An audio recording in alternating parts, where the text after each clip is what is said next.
Gracias por escuchar los podcasts de Radio Nacional. Acceda a todos los programas en rtv.es/a la carta. Espacio en Blanco. En Radio Nacional de España, con Miguel Blanco.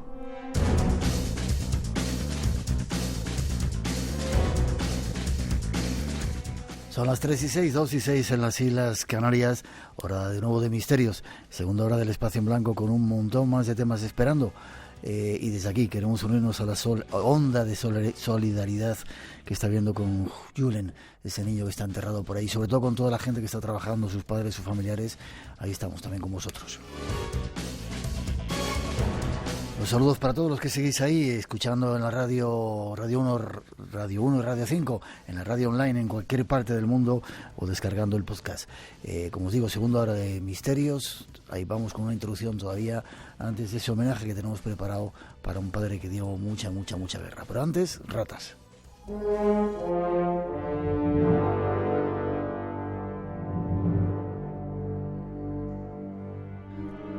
Joseph Mengele fue un médico de las SS de reputación infame por sus experimentos médicos inhumanos con prisioneros en los campos de concentración de Auschwitz.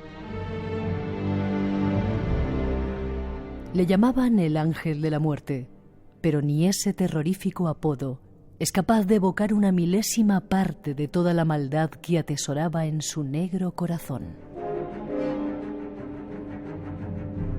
Sus crueles experimentos humanos en Auschwitz le terminaron granjeando un hueco entre los asesinos más sanguinarios del Tercer Reich.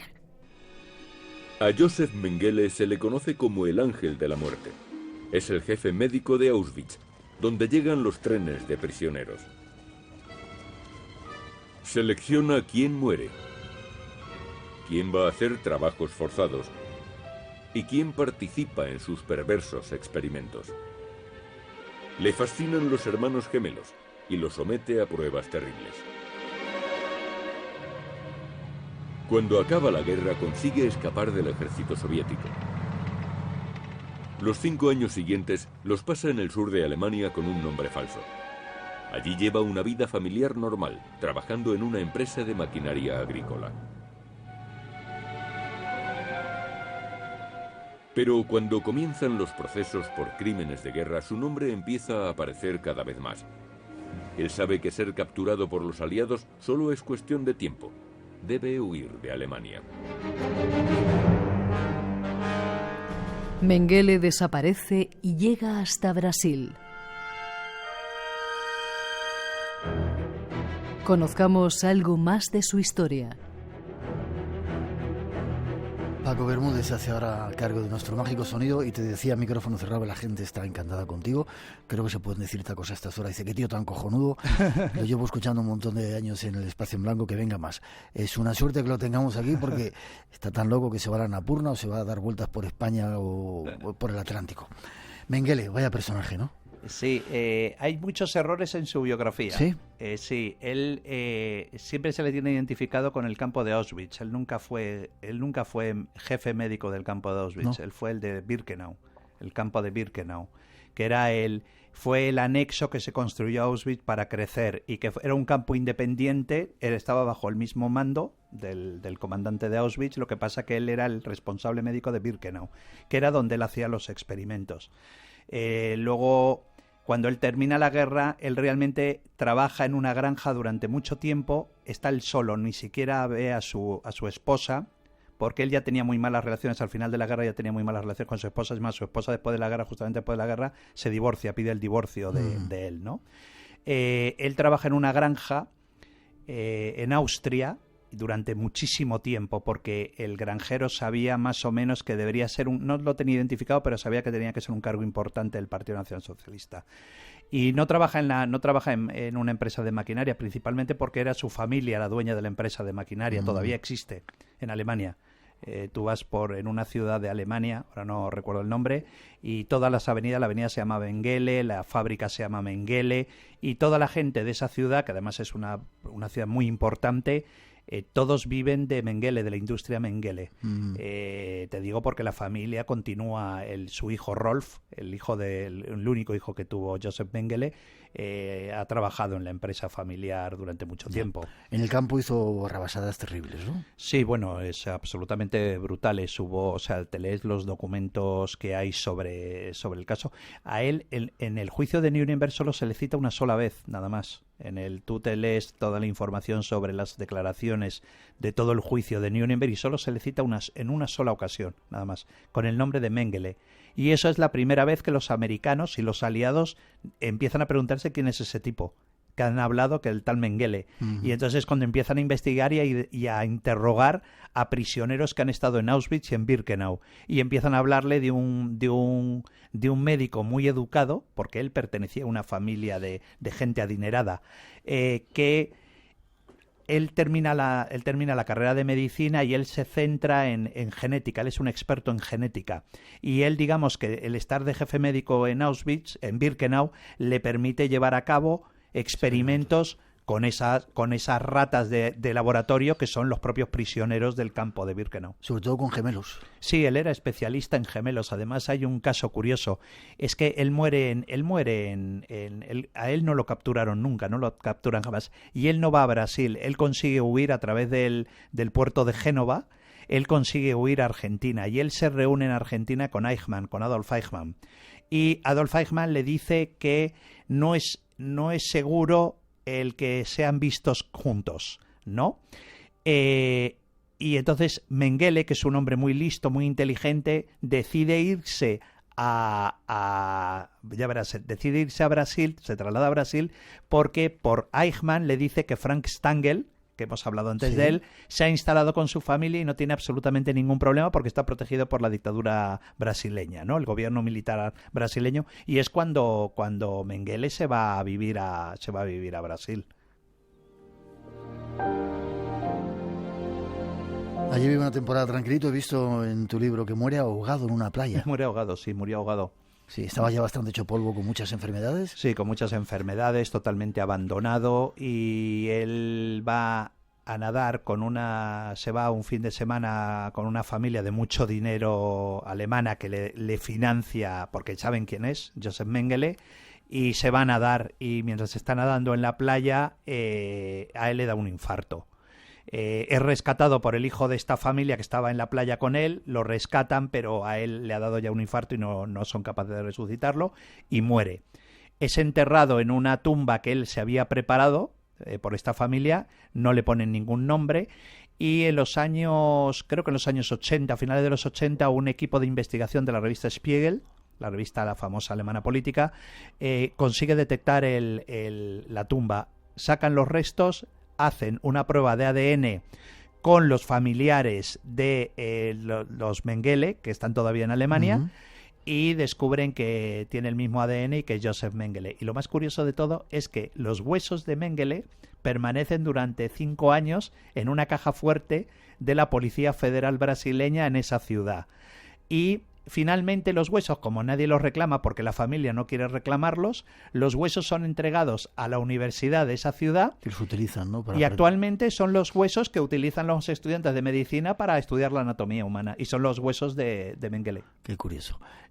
Casi para terminar la historia de Mengele, hubo una película llamada Los niños de Brasil.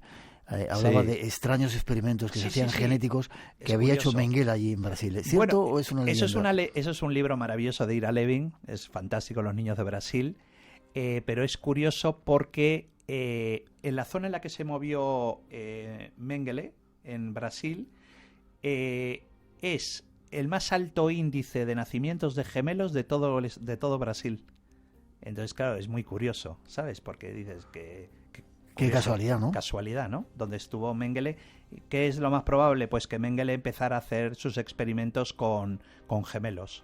Y dicen que han nacido muchísimos gemelos en esa zona de Brasil, es curioso. Decían incluso que algunos gemelos, o algunos, no sé cómo decirlo, que habían salido algunos clones de Hitler. Bueno, esa es la leyenda, ¿no? Que se decía de que él había cogido... Esas son las leyendas que se cuentan, no hay nada demostrado, que él cogió trozos de piel de Hitler, pero claro, es que en aquella época no había ADN, el ADN es muy posterior. Claro, ahora sí que sería lo mejor posible, después de la oveja Dolly, que fue el primer experimento de clonación, pero claro, es que en esa época es imposible de demostrar, porque no existía. Mengele se libró de la justicia. Se libró de la justicia como se libraron tantos se libraron, muchísimos. En el caso más conocido de los que no se libró fue Adolf Eichmann. Vamos ahora con él, si te parece, y luego una extraña mujer que hay ahí, sí. Y te dejo que descanses. Muy bien. Espacio en Blanco. Tu cita con el misterio en Radio Nacional.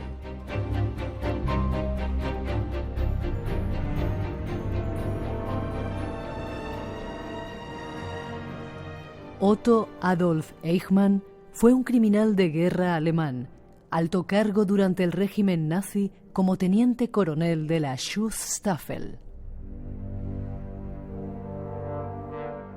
Fue responsable directo de la solución final, principalmente en Polonia, y de los transportes de deportados a los campos de concentración durante la Segunda Guerra Mundial.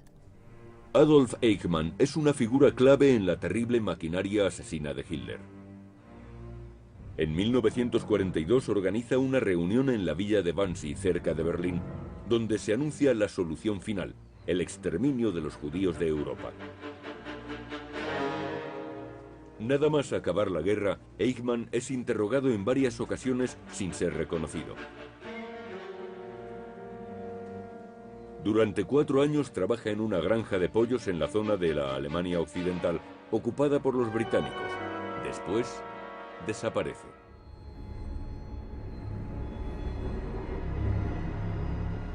¿Qué fue del arquitecto de la solución final? Nuestro invitado nos trae respuestas. Otro prenda, ¿no? Sí, Eichmann. Adolf Eichmann era lo que decía la filósofa judía Hannah Arendt. Hablaba de la banalidad del mal, ¿no? Era el hombre... antes de meterme en este tema que te voy a comentar, él efectivamente consigue huir a través del Vaticano, a través de organizaciones vaticanas, con Alois Hudal. Le llamaban el obispo negro. Era un hombre que era muy pro-nazi, es más, es famosa su carta de felicitación por el cumpleaños de Hitler, ¿no? Alabando al Partido Nacional Socialista. Y a él lo protegen, a Eichmann se permanece durante un tiempo en la Piazza Navona, en Santa María del Ánima, y de ahí consigue huir a través de Génova con papeles falsos de la Cruz Roja y pasaportes falsos de la Cruz Roja facilitados por el Vaticano. Él sube en un barco y consigue huir a Argentina. Él se instala en Argentina con el nombre de Ricardo Clementi. Incluso los papeles el pasaporte, yo he visto el pasaporte original, el pasaporte está a nombre de Ricardo Clementi, el pasaporte está todavía en Argentina. En los archivos de la CEANA, la Comisión de Esclarecimiento de Actividades Nazis en Argentina, que son archivos que después del gobierno de Menem, del presidente Menem, se abrieron a los investigadores, y ahí están todos los papeles de Eichmann.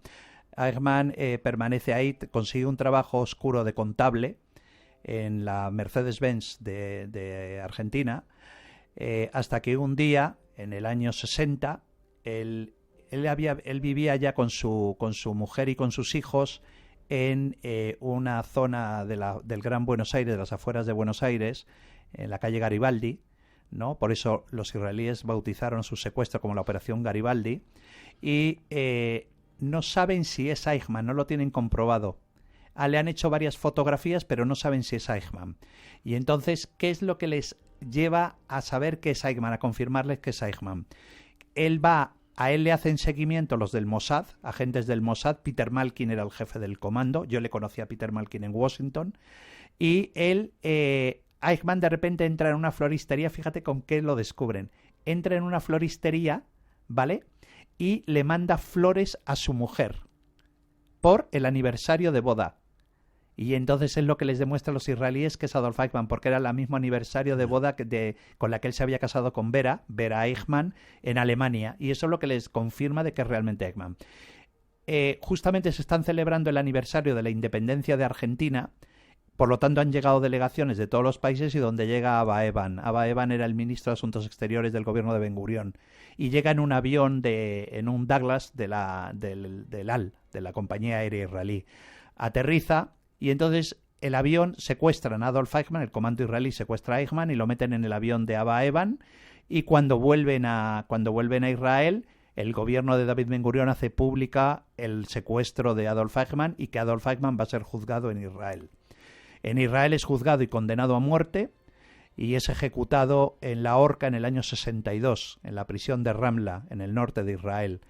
Ben Gurión ordena que el cuerpo sea incinerado, que las cenizas sean arrojadas por la marina israelí en el pleno Mediterráneo, en un lugar desconocido, y que el horno en el que ha sido el cuerpo incinerado que sea desperdigado por muchísimas partes de Israel y parte tirado al mar para que no se convierta en un punto posible de neonazis, ¿no?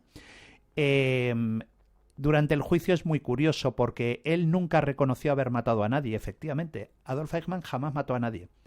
La única prueba documental de un asesinato cometido por Adolf Eichmann es en Hungría, que él dispara en la cabeza a un judío. Pero nada más, es el único asesinato que él comete.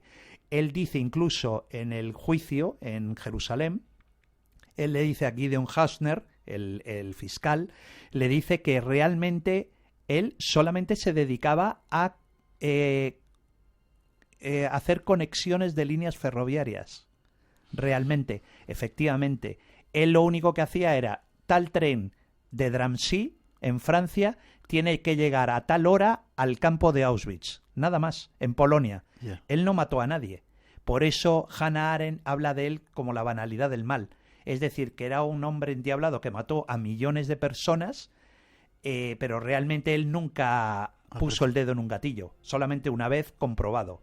Entonces, claro, lo que pasa es que él sí que fue uno de los grandes arquitectos del Holocausto porque él asiste a la conferencia de Wannsee, que es una casa que está a las afueras de Berlín, se puede visitar. Fue una reunión que duró muy poco tiempo, creo que duró horas, presididas por Reinhard Heydrich, el carnicero de Praga, que luego lo matan en Praga, y ahí se decide con todos los departamentos del Reich y Ministerio del Reich cómo matar en menos tiempo y más rápidamente a millones de personas que eran los judíos de Europa. 3 o 4 minutitos para que te vayas prontito. Faltaba una mujer, ¿no? Hay mujeres también que han sido tremendas, ¿no? ¿Quién? Yo cuento la historia en el libro de una tipa que tiene además una historia increíble. Yo siempre digo que tiene una historia de película. Ermin Braunsteiner, que era le llamaban la yegua de Majdanek, el campo de Majdanek, donde mataron a más de 200.000 personas. Mataron en Majdanek. Esta mujer la llamaban la yegua de Majdanek porque ella se dedicaba a matar niños a patadas. Incluso se había hecho por un zapatero judío que estaba dentro del campo, se hizo montar unas botas especiales con punteras de hierro. Y para hacer más daño, claro. Sí, ella se divertía calculando el tiempo que tardaba en matar a un niño a patadas. Y se calcula que mató a unos 500, 600 niños a patadas. ¿Qué me dices? En el campo. Sí. Cuando termina la guerra, Ermin Braunsteiner es detenida por las autoridades de ocupación en Austria. No saben exactamente quién es ni el papel que ha jugado, pero saben que es una de las guardianas de Majdanek y la condenan a 1 año de prisión, nada más. A esta mujer la ponen en libertad y esta mujer vuelve a su vida normal. Ella era enfermera, había hecho la escuela de enfermería y ella empieza a buscar trabajo de enfermera. Y en ese trabajo ella conoce a un soldado americano de la fuerza de ocupación aliada en Austria. Se enamora de él se enamora de ella no le dice quién es y él vuelve otra vez a Estados Unidos después de cumplir servicio en Europa. Y él le pide que se case con él. Total, que esta mujer va a Canadá. Primero hace una pequeña parada en Canadá porque no puede entrar en Estados Unidos, porque le ponen trabas de inmigración hasta que finalmente consigue... el soldado americano dice que se ha casado con ella y que por favor que la permitan entrar en Estados Unidos. Le permiten entrar en Estados Unidos, le dan la nacionalidad americana y ahí termina parte de su historia. Un día en una cafetería en Jerusalén, en un bar de Jerusalén, está Simon Wiesenthal, el famoso cazanazis. Y una mujer se acerca a él, eso es lo que cuenta Wiesenthal, con un número en el brazo, y le dice que cómo él nunca se ha preocupado de la yegua de Majdanek. Y es la primera vez que Wiesenthal escucha ese nombre. Empieza a investigar y por conexiones con la inteligencia militar estadounidense, descubre que esta mujer está en algún punto de Estados Unidos viviendo. Él manda a un enviado suyo para investigar, a un chico joven, cuyo padre era de las SS, y que, como forma de limpiar la imagen de su padre, él colabora con Simon Wiesenthal. Y él descubre que esta mujer vive en un barrio de New Jersey. Y su marido es constructor, trabaja como albañil, ¿no?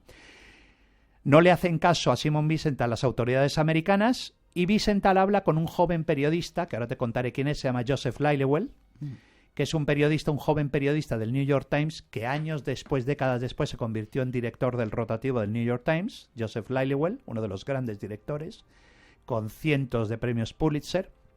Y este joven periodista, Joseph Lilywell, le toca el timbre en una casa de New Jersey, y la que abre es una señora encantadora con un vestido de flores, rubia, ya entrada en años, y él le dice, buenas tardes, ¿Hermine Braunsteiner? Y ella le dice, sí. Dice, ¿es usted la yegua de Matt Janek? Y ella le responde a Joseph Lilywell, porque está así escrito en el artículo, dice, yo sabía que esta llamada iba a llegar en algún momento, el toque del timbre. Total, que esta mujer pataleó durante muchísimas décadas porque, claro, el gobierno americano le retiró la nacionalidad americana.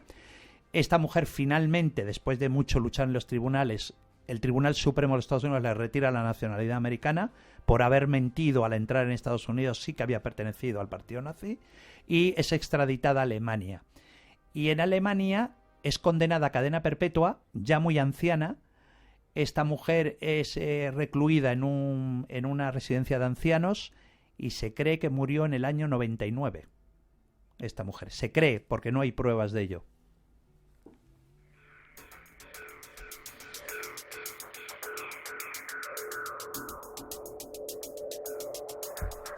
Eric, tenemos que terminar.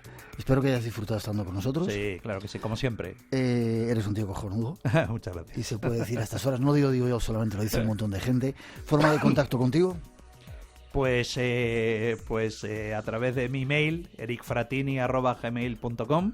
Ya no te digo que estás con las redes como estabas antes, estás más tranquilito ya con eso, ¿no? Sí, me he retirado de las redes sociales. Qué bien. Ya de Twitter me he retirado. Ya no, es que ya ahora mi cabeza está en otras historias. Ya no tengo que hablar de política, solamente ya vengo a los programas de amigos como tú, y cada vez me cuesta más escribir, porque yo creo que ya después de 28 ensayos y 4 novelas ya no tengo nada más que contar. Ahora tienen que contarlo otros, la gente que me llevo de expediciones. Y estoy, en Facebook estoy más o menos, de vez en cuando aparezco, de vez en cuando desaparezco, en Instagram de vez en cuando aparezco, estoy más dado en Instagram a enseñar mi colección de Star Wars, de la Guerra de las Galaxias, que es a lo que me aficiono, y nada más, no me dedico a nada más. Gracias sobre todo por haber venido a nuestro programa de nuevo. Que no pase demasiado tiempo, pero cuando quieras, ya sabes que esta es tu casa. Gracias. Siempre te contesto. Gracias. 13:29, 2:29 en las Islas Canarias. Un poco de información y vamos con un homenaje. Lo trae David Cuevas, nuestro compañero.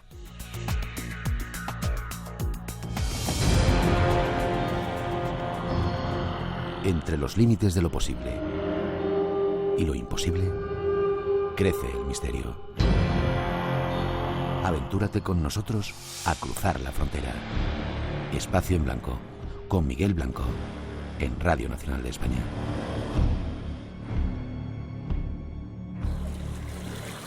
Hola amigos de Espacio en Blanco, soy Juan David, les mando un saludo muy especial desde Tabio, Colombia.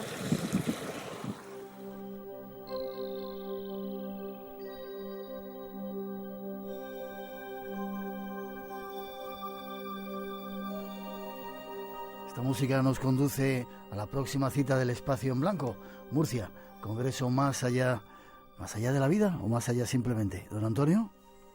Hola Miguel, buenas noches. Más allá. Lo que pasa es que yo estoy muy cansado de repetirlo. La gente piensa que cuando decimos más allá... Más allá de la vida, ¿verdad? Hablamos de los muertecitos y realmente no es así. El más allá lo utilizamos porque siempre hemos intentado ir un poquito más allá, a ciencia de frontera, que ni más ni menos, la paraciencia, que no es ni más ni menos que la antesala de la ciencia. Por eso hay mucha gente que no se encasilla realmente cuando ve a nuestros ponentes, se tienen que dar cuenta de que tampoco tiene que ver con lo que ellos pensaban en primer momento. Más allá. Congreso en Murcia, ¿qué número de congresos ya? Es el sexto congreso. El lugar, Teatro Circo de Murcia, 23 y 24 de marzo. 23 y 24 de marzo, carácter solidario como son los congresos, casi todos a los que asiste el Espacio en Blanco. ¿Y qué personajes van a estar? ¿Qué invitados tenemos? Pues este año yo creo que se nos ha quedado muy redondito. Vamos a tener, te lo voy a decir en orden como van a ir apareciendo durante el Congreso. Alfonso Sánchez Hermosilla, ya sabes que es un gran especialista en la Sábana Santa de Oviedo. Sindrología cuántica ha llamado su conferencia. Después tendremos a un gran amigo tuyo, a Hugo Semoloni, el jaguar blanco. Ha titulado su conferencia Señales del más allá y del más acá. Un chamán que llega desde México para contarnos cosas de esa ciencia ancestral que tenían los antiguos. La verdad es que lo poco que me ha contado es magnífico. Luego tenemos a Jesús Callejo, ha titulado su conferencia Los Guardianes Invisibles, también es para seguirla. Luego aparecerá ya por la tarde el grupo Gois, vamos a contar un poco toda la experiencia y todo lo vivido en ese refugio militar de Cerlés, que veréis qué sorprendente va a ser. Terminaremos la tarde con Carlos Canales, que nos va a hablar de grietas en la realidad, fantasías cumplidas. La verdad es que es sorprendente todo lo que nos cuenta. Habrá después una ruta guiada, que es la Murcia mágica y misteriosa, que va a ser la antesala al programa Espacio en Blanco, que se va a emitir el sábado por la noche. Y domingo por la mañana, a primera hora de la mañana, tendremos a Lorenzo Fernández Bueno, que nos va a hablar de viajes a las sombras, 10 lugares para no dormir. Después tendremos una exclusiva, que es la proyección del documental Expedición Cueva de los Tallos. Es la primera vez que se va a ver en España y va a poder ser en Murcia. El que quiera verlo ya sabe dónde lo puede hacer. Y después yo creo que el colofón del Congreso será cuando reunamos en ese escenario a Miguel Blanco con Raúl Cabrera, el nómada, el autor del documental, y entre ellos dos y el público van a crear allí un ambiente, una simbiosis en la que van a hablar de todo y les van a preguntar de todo. 23 y 24 de marzo es la cita en Murcia, Teatro Circo de Murcia, y ya se pueden hacer las inscripciones ya, ¿verdad? Sí, señor, ya se pueden sacar las entradas, es muy fácil. Lo único que hay que hacer es entrar a la página web www.congresomasallá.com y bueno, y picando en la pestaña que arriba que pone reservas, pues seguir los pasos, como todos los años, es muy sencillico. Y bueno, tenemos un reto. Este año hemos empezado la promoción un poco tarde y tenemos que llenar ese Teatro Circo, así que yo creo que el reto es muy bonito y vamos a por él. A por ello, a llenar ese Teatro Circo, un congreso más allá, con carácter solidario. Te veo prontito. Antonio, enhorabuena por el trabajo, seguimos en contacto. Muchísimas gracias, seguimos en contacto, buenas noches. Hasta ahora. España es uno de los 3 países europeos con la energía eléctrica más cara. Futuro Abierto, con Tato Puerto. En los últimos 15 años la luz ha subido más de un 80% y 8 de cada 10 ciudadanos no entienden el recibo. Esta semana en Futuro Abierto hablamos de la energía eléctrica y del recibo de la luz. Futuro Abierto, los domingos a las 6 de la mañana, las 5 en Canarias.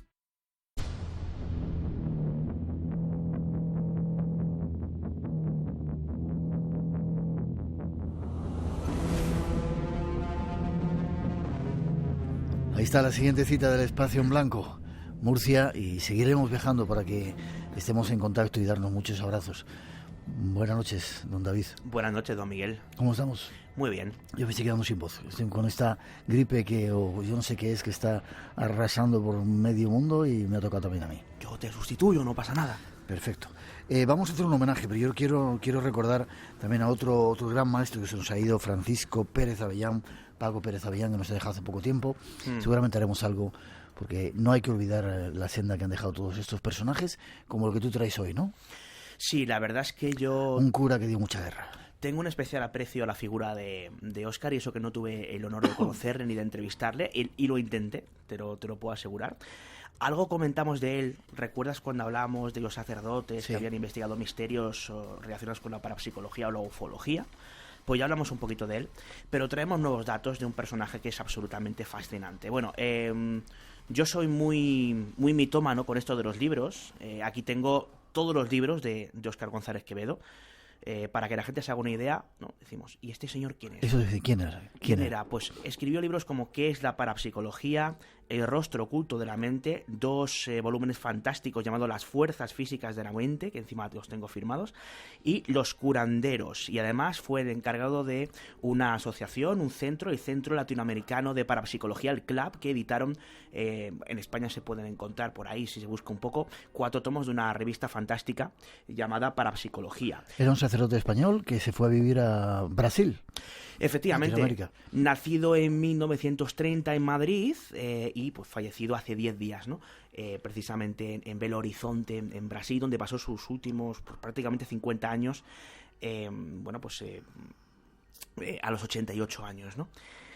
Y bueno, el padre Quevedo era uno de estos sacerdotes especiales en lo que respecta a esto del misterio, porque él fue pionero en muchos sentidos, fue, digamos que, una de las personas responsables de traer a España lo que conocemos como parapsicología científica, que es una reiteración porque la parapsicología de por sí ya es científica, y defensor a ultranza de esos supuestos fenómenos paranormales que siempre son responsables inconscientemente del hombre, del ser humano, esa interacción mente-materia que constituyen la auténtica parapsicología y que no requieren de una fuerza externa relacionada con la fantasmogénesis o con una supuesta fuerza espiritual que tendría que ver más con la religión, que es el espiritismo, ¿no? Y bueno, la verdad es que es un honor haber podido entrevistar aquí para Espacio en Blanco. Me mandaba recuerdos para ti, por cierto, porque estuvo aquí hace muchos años. Sí, me acuerdo. Antonio Elegido, me acuerdo. Escritor, que a lo mejor así dicho, los oyentes no saben quién es. Pero si decimos que es el mítico profesor durante 11 años de un programa de la casa, como es Cifras y Letras, a lo mejor ya empiezan a ponerle cara y voz, ¿no? Sí, señor. Bueno, pues lo que seguramente muchos de ellos no saben, o la mayoría, es que Antonio Elegido era sobrino carnal de Óscar González Quevedo. Y bueno, pues él nos contaba cosas muy interesantes. Yo le preguntaba a él, casi que mejor que lo cuente él, quién era, ¿no? Nos da más datos. ¿Quién era exactamente Óscar González Quevedo? Esto es lo que nos contaba. Óscar González Quevedo era un jesuita, intelectual, tenía 5 carreras universitarias, uno de los más grandes parapsicólogos del mundo, uno de los grandes de la Escuela Teórica de Parapsicología, que aparece en España ya por el 73, en una España franquista, aburrida y gris, llenando las páginas de los periódicos hablando de parapsicología. Hablaba de los demonios, hablaba de los espíritus de los muertos y que la gente se quedaba asombrada. No defendiendo la existencia de los demonios, los espíritus de los muertos, luchando contra ellos de una forma científica universitaria. Llenaba salones de 1000 personas y fue realmente un acontecimiento. En España se abrió a la parapsicología, que no teníamos ni idea qué significaba esa palabra. En otros países era una disciplina universitaria, el mismo Óscar era catedrático de 3 facultades de la catedrática de parapsicología, y aquí estábamos en la época de los curanderos. Fue un verdadero rayo de luz, un relámpago de luz, el que invade la atmósfera intelectual de este país. Qué bonita definición, un relámpago de luz, así también lo considero yo. 5 carreras, casi nada. Sí, además dicho por su sobrino, ¿no? Que hablaba de él con este sentimiento y esta información que yo creo que es importantísima. Óscar González Quevedo fue muy conocido en Latinoamérica por ser bastante beligerante hacia la charlatanería y hacia a estos personajes que decían poseer ciertas capacidades, pero que a la hora de demostrarlas no solamente no las demostraban, sino que lo que se demostraba era cómo saqueaba la cuenta corriente de más de uno de los que pasaban por allí cuando creían en sus capacidades, ¿no? Bueno, pues vamos a escuchar al propio Óscar González Quevedo en esta intervención de un programa de televisión argentino, Sin Vueltas, del 24 de abril del 93, ha llovido ya, ¿eh? Y bueno, él hablaba precisamente de su auténtica pasión de la parapsicología. ¿Y cómo lo hacía? Pues le escuchamos. ¿Qué fenómenos incluye la parapsicología? Porque hoy estuvimos mencionando varias cosas y a lo mejor confundimos otras, como tirar las cartas, adivinar el futuro, demás. ¿Cuáles son los fenómenos? La parapsicología norteamericana dice que solo psi kappa y psi gamma. Psi gamma es lo que el pueblo llama telepatía y clarividencia, etc. Psi kappa no existe. Sería una fuerza espiritual que actúa sobre la materia. No.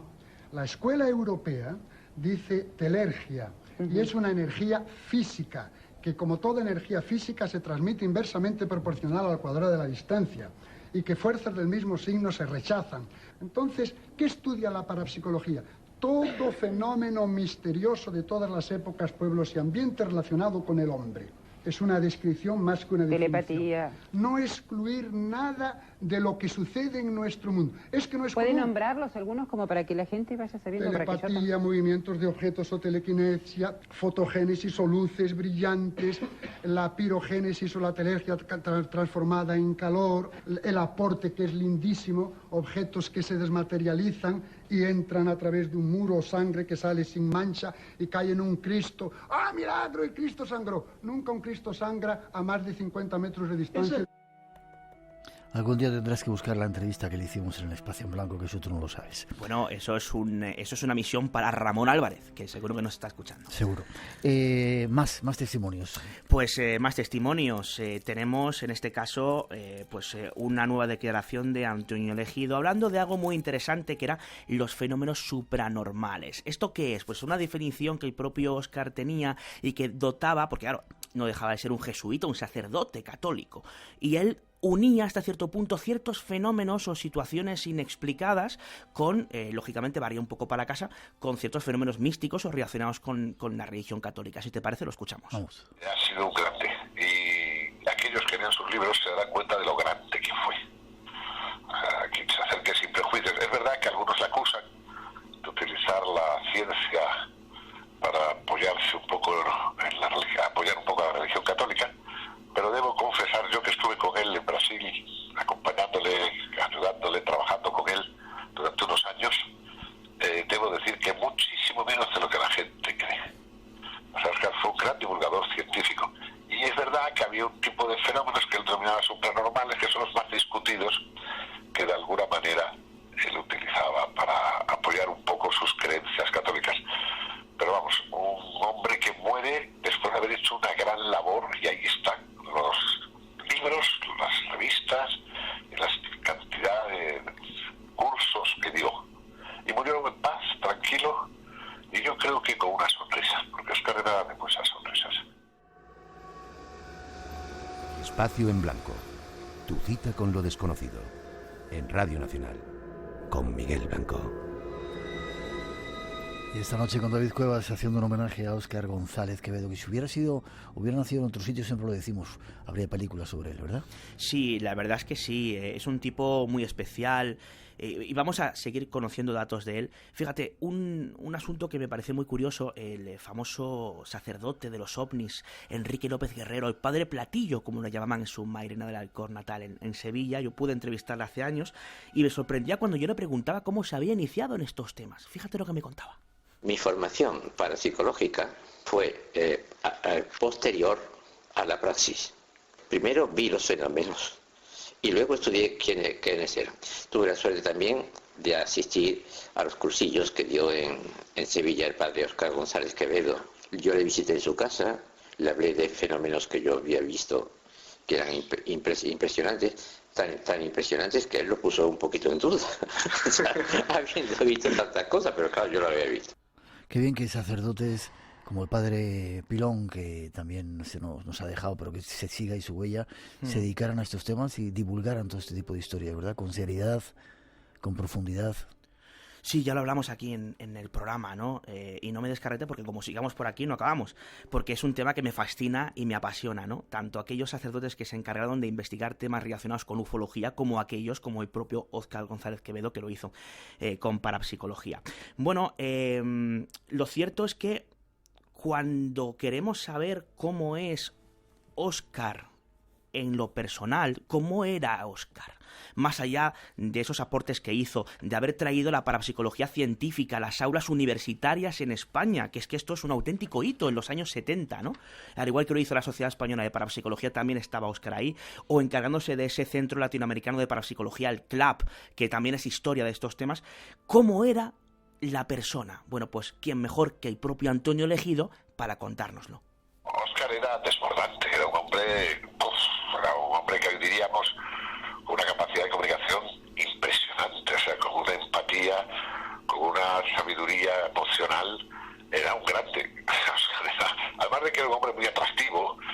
Además era un cura atractivo, era un hombre que tenía unas cualidades dialécticas impresionantes. Luego además empatizaba, ya digo, muy bien con la gente. Además tenía recursos muy simpáticos porque había estudiado ilusionismo en su momento. Entonces era un hombre que manejaba perfectamente la relación con el ser humano y era desbordante. Entraba y todo el mundo se quedaba anonadado. O sea, era un cura jesuita 10, diríamos, ¿no? Así que eso también incluso le seguían verdaderamente legiones de personas, ¿no? O sea, un hombre nada que ver con el científico aburrido, rodeado de probetas. Eso todo lo contrario, era un gran divulgador, era un gran comunicador y como persona extraordinaria. Y muy beligerante contra toda aquella gente que hacían fraudes, ¿verdad? O que se aprovechaban de los demás en estos temas. Sí, ahí tenía un espíritu muy crítico, ¿no? De hecho, fue muy crítico con varios sucesos conocidos. Las caras de Belmez, por ejemplo. Fue de los primeros que dijo que aquello era un fraude. Podríamos hablar algún día de este tema, Miguel, si me dejas, pero bueno. Óscar era un tipo beligerante y aquí vamos a poder escucharle en su salsa, porque él tenía una particularidad. Él participó en muchos programas de televisión en Latinoamérica. Él, bueno, pues entraba en debate, ¿no? En confrontación, siempre se peleaba sobre todo con... Tuvo bastantes problemas con el sector espiritista, que tiene mucho poder en Brasil, de esto hablaremos ahora después, prácticamente para cerrar, pero él cuando se lanzaban retos, cuando algo no le cuadraba, pues se expresaba de la siguiente forma, y además esto es muy interesante porque Óscar era crítico con la charlatanería, relacionada con todo esto que tiene que ver con las anomalías, y también con ciertos dogmas de la Iglesia. Y esto es importantísimo para lo que va a pasar después. Óscar González Quevedo en su salsa, hablando de algo que es nada más y nada menos que los exorcismos, y fijaos en qué sentido lo hace. Un sacerdote hablando de exorcismos. Mira lo que dice. Eso ha habido un error de interpretación. En el Antiguo Testamento, que es por la Biblia que ha entrado esa interpretación entre los cristianos, entre los judíos, entre los mahometanos, de las posesiones demoníacas. En el Antiguo Testamento no hay ninguna posesión demoníaca con ser tantos siglos. En el Nuevo Testamento con ser tan cortito en cantidades industriales. Pero es la terminología de la época que los griegos y romanos llamaban daimon, o daimones en plural, divinidades, atribuían a los dioses de segunda categoría las enfermedades internas, la locura, la epilepsia. Jamás una enfermedad externa era atribuida a los demonios, en la época de Cristo. En el animismo y hoy en la Umbanda, en el Candomblé, sí. Y sin embargo, a pesar de que el término en la época era daimon o daimones, la Biblia lo corrigió. Y la Biblia no vino a enseñar ciencia, vino a enseñar doctrina, pero corrigió el término daimon o daimones y colocó daimonium y daimonia. Ha sido un error de interpretación bíblico, no interpretar bien la Biblia, creer que el demonio puede entrar en nuestro cuerpo. Y como a mí me gustan los desafíos, por favor, Satanás, Júpiter, Orixás, Echús, espíritus de muertos, todos los demonios habidos y por haber, por favor, sean buenos una vez y vengan todos contra mí. Beligerante incluso con los demonios, ¿eh? Sí, además, tú que conoces muy bien ese tema, se conocía bastante bien todas las posibles deidades, habidas y por haber, un estudioso absoluto del tema. Y llegamos a la parte un poquito más complicada, incómoda y triste. Todo hay que decirlo. ¿Cómo acabó Óscar González Quevedo en los últimos años? Porque hablamos de un erudito que conocía muy bien la parapsicología, le hemos escuchado en estos cortes, hemos escuchado a gente que sabe de él, contando precisamente la importancia que tuvo en todos estos temas. Hemos hablado de sus libros, de sus publicaciones. ¿Qué pasó con ese Óscar González Quevedo erudito de la parapsicología? Pues que acabó conduciendo autobuses escolares. ¿Por qué? Le castigaron. Pues porque él era un tanto incómodo, no solamente con ciertos, como hemos dicho, bueno, ciertas religiones, el espiritismo es una religión, al fin y al cabo, con mucho poder en Brasil, sino también incluso con ciertas afirmaciones que hizo relacionadas con ellas. Hemos escuchado siendo muy crítico con el tema de los exorcismos, cuando es algo que la propia Iglesia Católica reconoce. ¿Qué pasa? Pues que se convirtió en alguien incómodo. ¿Y quién mejor para contar precisamente este episodio muy desconocido precisamente de su vida y biografía que el propio Antonio Elegido? Lo escuchamos. Óscar era incómodo. Primero por su carácter. Óscar tiene ese carácter bravío, hispánico, en el que no tenía problema de plantear batalla a todos estos. Es decir, políticamente era bastante incorrecto. Y luego la Iglesia misma, de dentro de una imagen dialogante y respetuosa, pues le resultaba ciertamente un poco incómodo. Pues cuando estaba en el club hubo un provincial jesuita, quizás por eso de la ley de obediencia, se lo quitó todo, y le tuvo de conductor de una Coinbee. La Coinbee es un pequeño coche Volkswagen que puede tener unas 12 plazas o así, que iba en el Colegio de San Luis, en el centro de Sao Paulo, y le tuvo ahí de chofer al buen hombre. O sea, le tuvo varios años, fue vergonzoso lo que hicieron los jesuitas con él. Luego, lo que no sabe la gente es que el capítulo de cómo volvió. El general de los jesuitas dijo que eso no podía ser posible y volvió otra vez a la parapsicología, pero había hecho un daño irreparable. O sea, la biblioteca de Oscar del club eran 30.000 libros especializados en parapsicología. Eso no ha habido nunca en el mundo. Había 1 o 2 bibliotecas como mucho. Y todo eso desapareció el club. Y al final él lo vuelve a refundar, pero ya no había 30.000 libros, había 10.000. O sea, sí es cierto que sufrió persecución por parte de la Iglesia. Ahí está, qué grande también Antonio Elegido. Nuestro saludo para ti desde aquí. Cuando quieras vienes al programa otra vez. Y ahí está nuestro homenaje, ¿no? Al final, bueno, le hicieron justicia con él. Es que es muy triste esto, ¿no? O sea, yo me lo estoy imaginando, 30.000 libros de parapsicología y que de repente haya alguien, bueno, digamos que con poder dentro de la Iglesia y diga, eso hay que cerrarlo, se cierra y esos 30.000 libros parece ser que se convierten en 10.000, él vuelve, consiguió volver, pero volvieron a quitárselo de encima y ya se acabó prácticamente, digamos, no sus días, pero sí algunos de los últimos años de su vida, ¿no? Conduciendo pequeños autobuses escolares, ¿no? Un tipo como Óscar González Quevedo, y a veces es que da la sensación, Miguel, de que tenemos ante nosotros auténticos genios, y Óscar fue un buen ejemplo, y que no solamente no sabemos valorar lo que realmente valen y lo que realmente pueden aportarnos, sino que parece que algunos se empeñan en destruir más que en construir. Y a mí esto me cabría muchísimo, yo lo siento mucho. Pero bueno, ahí queda, ¿no? Este homenaje, este sentido homenaje a Óscar González Quevedo, un sacerdote, un jesuita, de los que, pues, evidentemente no abundan en lo que respecta a estos temas. Y dejan huella. Forma de contacto contigo, seguiremos haciendo homenajes, seguiremos resaltando la labor de muchos personajes que están por ahí importantes y que no les damos tanta cabida en los medios. ¿Forma de contacto contigo?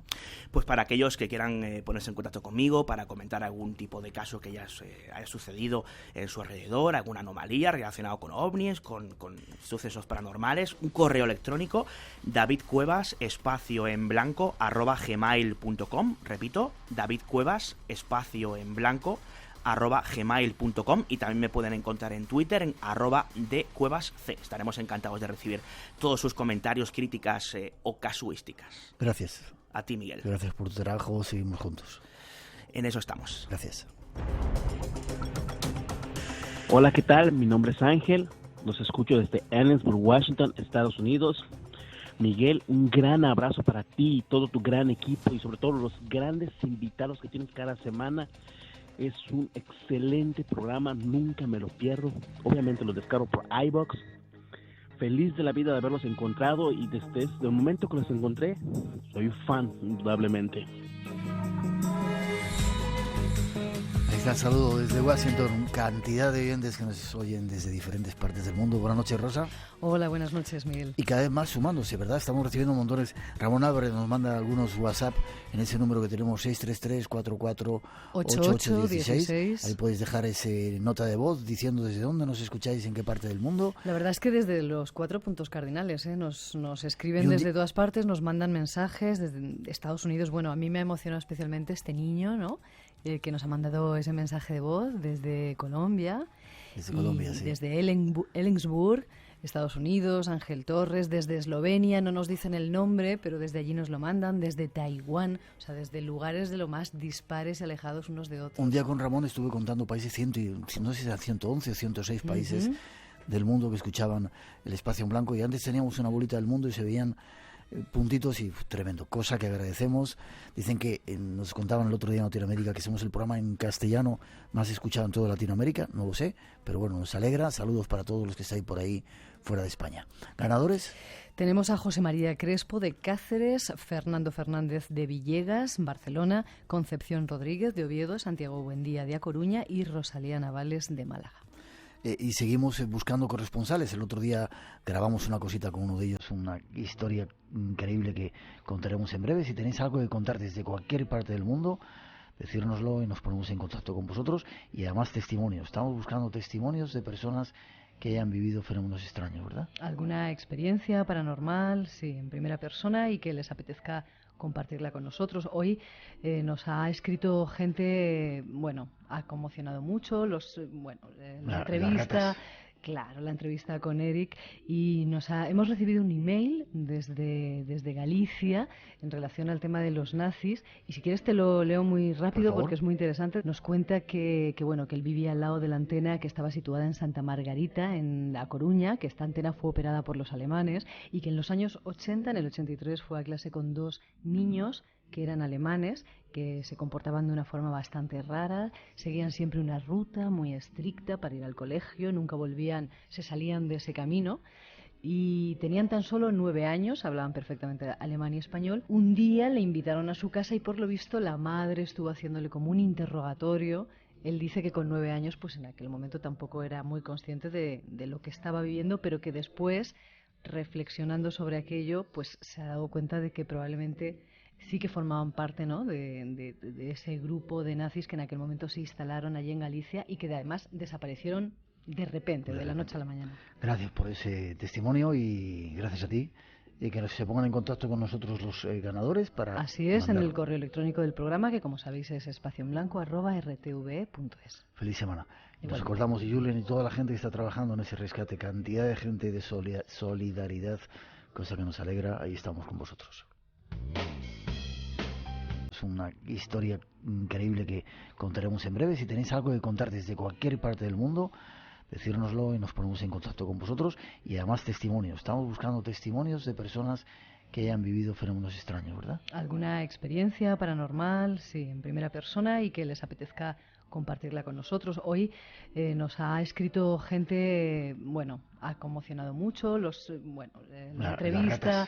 Claro, la entrevista con Eric, y hemos recibido un email desde Galicia en relación al tema de los nazis, y si quieres te lo leo muy rápido porque es muy interesante. Nos cuenta que él vivía al lado de la antena que estaba situada en Santa Margarita, en La Coruña, que esta antena fue operada por los alemanes, y que en los años 80, en el 83, fue a clase con 2 niños que eran alemanes, que se comportaban de una forma bastante rara, seguían siempre una ruta muy estricta para ir al colegio, nunca se salían de ese camino, y tenían tan solo 9 años, hablaban perfectamente alemán y español. Un día le invitaron a su casa y por lo visto la madre estuvo haciéndole como un interrogatorio. Él dice que con 9 años, pues en aquel momento tampoco era muy consciente de lo que estaba viviendo, pero que después, reflexionando sobre aquello, pues se ha dado cuenta de que probablemente sí que formaban parte, ¿no?, de ese grupo de nazis que en aquel momento se instalaron allí en Galicia y que además desaparecieron de repente, de la noche a la mañana. Gracias por ese testimonio y gracias a ti. Y que se pongan en contacto con nosotros los ganadores para... Así es, en el correo electrónico del programa, que como sabéis es espacioenblanco@rtve.es. Feliz semana. Nos acordamos de Julen y toda la gente que está trabajando en ese rescate, cantidad de gente de solidaridad, cosa que nos alegra. Ahí estamos con vosotros.